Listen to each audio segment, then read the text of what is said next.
അടുത്ത് നമ്മൾ പഠിക്കാൻ പോകുന്ന ടോപ്പിക് എന്ന് പറയുന്നത് BCG വാക്സിനാണ്. അപ്പോൾ ഫസ്റ്റ് അതിൻ്റെ ഫിസിയോളജി എന്ന് പറയുന്നത് സെൽ മീഡിയേറ്റഡ് ഇമ്മ്യൂണിറ്റി അല്ലെങ്കിൽ ഡിലേഡ് ഹൈപ്പർ സെൻസിറ്റിവിറ്റി ഒക്കെ ഉണ്ടാക്കുന്ന സെൽ മീഡിയേറ്റഡ് ഇമ്മ്യൂണിറ്റി വഴിയാണ് ഈ BCG വാക്സിൻ വർക്ക് ചെയ്യുന്നത്. പിന്നെ ഇതിൻ്റെ എഫിക്കസി എന്ന് പറയുമ്പം പ്രൈമറി ഇൻഫെക്ഷൻ വരാണ്ടിരിക്കാൻ 40%, പൾമണറി ഇൻഫെക്ഷൻ വരാതിരിക്കാൻ 8 to 79%, എല്ലാ ഫോംസ് ഓഫ് ഇൻഫെക്ഷനും വരാണ്ടിരിക്കാനുള്ള 50% എഫിക്കസിയാണ് ഇതിനുള്ളത്. പിന്നെ ഇത് സിവിയർ TB ഉണ്ടാക്കുന്നതിൽ നിന്ന് ഗ്രേറ്റർ ദാൻ 50% പ്രൊട്ടക്ഷൻ ഉണ്ടാക്കും. സിവിയർ TB എന്ന് പറയുമ്പോൾ ട്യൂബർക്കുലസ് മെനിഞ്ചൈറ്റിസും മിലിയറി TB ഉണ്ടാക്കുന്നതിൽ നിന്ന് ഗ്രേറ്റർ ദാൻ 50% പ്രൊട്ടക്ഷൻ ഇത് കാണിക്കുന്നുണ്ട്. പിന്നെ 20% ഓഫ് TBയും ചൈൽഡ്ഹുഡിലായിട്ട് വരുന്നത് ഡിസെമിനേറ്റഡ് TB ആണ്. ഡിസെമിനേറ്റഡ് ആയിട്ടുള്ള TB ആയിരിക്കും ചൈൽഡ്ഹുഡിൽ വരുന്നതിനകത്ത് 20% ഉള്ള TBയും. അപ്പം since childhood antibodies do not interfere with cellular immune responses BCG at birth ensure compliance and early protection. അപ്പം അമ്മയുടെ ആൻറ്റിബോഡീസ് 6 months വരെയാണ് നമ്മുടെ ബോഡിയിൽ ഉണ്ടാവുക കുട്ടികളുടെ. അപ്പം ഇതെന്ന് പറയുന്നത് പക്ഷേ ആൻറ്റിബോഡി മീഡിയേറ്റഡ് അല്ല, സെൽ മീഡിയേറ്റഡ് ഇമ്മ്യൂണിറ്റിയാണ് ഇവോക്ക് ചെയ്യുന്നത്. സോ അമ്മയുടെ ആൻറ്റിബോഡീസ് ഇതിൻ്റെ ഈ ഒരു വാക്സിൻ്റെ റെസ്പോൺസുമായിട്ട് അതിനെ ഹിൻഡർ ചെയ്യത്തില്ല, അതിനെ ന്യൂട്രലൈസ് ചെയ്യത്തില്ല.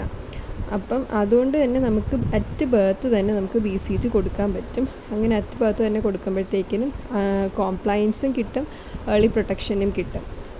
എന്തായാലും കൊച്ചു ജനിക്കാൻ ഹോസ്പിറ്റലിൽ വരുമ്പോഴത്തേക്കും നമുക്ക് വാക്സിൻ കൊടുത്ത് വിടാനും പറ്റും. അതുപോലെ തന്നെ ഏർലി പ്രൊട്ടക്ഷനും കിട്ടും എഗെയിൻസ്റ്റ് TB. പിന്നെ ഇതിൻ്റെ സ്ട്രെയിൻ എന്ന് പറയുന്നത് ലൈവ് അറ്റന്യൂവേറ്റഡ് മൈക്കോബാക്ടീരിയം ബോവിസിൻ്റെ കാൽമെറ്റ് ഗുവറിൻ സ്ട്രെയിൻ. ഇതാണ് ഇതിൻ്റെ സ്ട്രെയിൻ എന്ന് പറയുന്നത്, live അറ്റന്യൂവേറ്റഡ് mycobacterium bovis Calment ഗുവറിൻ strain. അപ്പം ഇതാണ് ഇന്ത്യയിൽ യൂസ് ചെയ്യുന്നതെന്ന് വെച്ചാൽ ഡാനിഷ് 1331 സ്ട്രെയിനാണ്. പിന്നെ ഇതെന്ന് പറയുന്നത് ഹീറ്റ് ആൻഡ് ലൈറ്റ് സെൻസിറ്റീവ് ആണ്. പിന്നെ അതുകൊണ്ട് നമ്മൾ ഡാർക്ക് കളർഡ് ബോട്ടിൽസിലായിരിക്കും ഇത് വെക്കുക. പിന്നെ ലയോഫലൈസ് പൗഡർ ഫോംസിലായിരിക്കും ഇത് അവൈലബിൾ ആയിട്ടുള്ളത്. അത് നമ്മൾ NSലിട്ടാണ്, നോർമൽ സലൈനിലിട്ടാണ് റീകൺസ്റ്റിറ്റ്യൂട്ട് ചെയ്യുന്നത്. റീകൺസ്റ്റിറ്റ്യൂട്ട് ചെയ്ത് കഴിയുമ്പോൾ ഉണ്ടാവുന്ന ഒരു ഡോസ് എന്ന് പറയുന്നത് 0.1 ml ആയിരിക്കും. 0.1 mlനകത്ത് 0.1 to 0.4 മില്യൺ ലൈവ് വയബിൾ ബാസിലെ ഉണ്ടായിരിക്കും.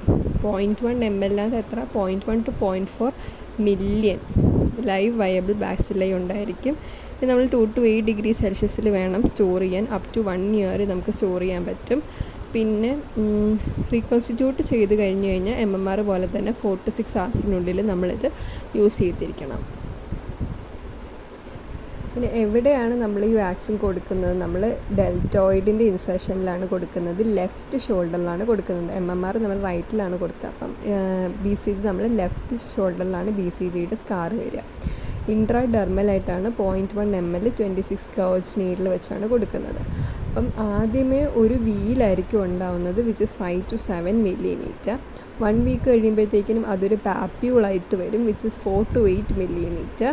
5 to 6 weeks കഴിഞ്ഞ് അത് അൾസറേറ്റ് ചെയ്യും. എന്നിട്ട് 6 to 12 weeks കഴിയുമ്പം it will heal by scarring. അപ്പം ആദ്യമേ ഒരു 5 to 7 millimeter വീല് വരും. പിന്നെ ഒരു 1 week കഴിഞ്ഞ് അതൊരു പാപ്യൂളാവും 4 to 8 millimeter ഉള്ള. പിന്നെ ഒരു മാസം 1.5 മാസം കഴിയുമ്പോഴത്തേക്കിനും അത് അൾസറേറ്റ് ചെയ്യും.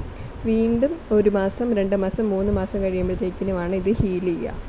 പിന്നെ ഇപ്പോൾ ഇൻഅഡ്വേർട്ടൻ്റ്ലി സബ്ക്യൂട്ടേനിയസ്ലി ആണ് നമ്മൾ ഇൻട്രാഡെർമലിന് പകരം ഇഞ്ചക്ഷൻ കൊടുത്തെങ്കിൽ ആ അൾസറേഷൻ ഉണ്ടല്ലോ, 1.5 മാസം കഴിഞ്ഞ് വരുന്ന അൾസറേഷൻ അത് പെർസിസ്റ്റ് ചെയ്യും.